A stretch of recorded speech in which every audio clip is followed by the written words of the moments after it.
আসসালামু আলাইকুম বন্ধুরা, আপনার অনেকেই আমাকে বলেছেন যে ভাই কবুতরকে কয়বার গোসল করাবো, এই শীত মৌসুমে কিভাবে গোসল করাবো। তো খুব সহজভাবে আমি আপনাদেরকে পরামর্শ দেওয়ার চেষ্টা করি।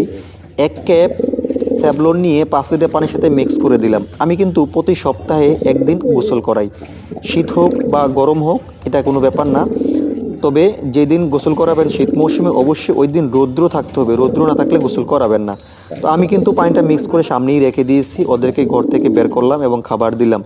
খাবারের পরেই কিন্তু ওরা দেখবেন কিভাবে গোসল করে।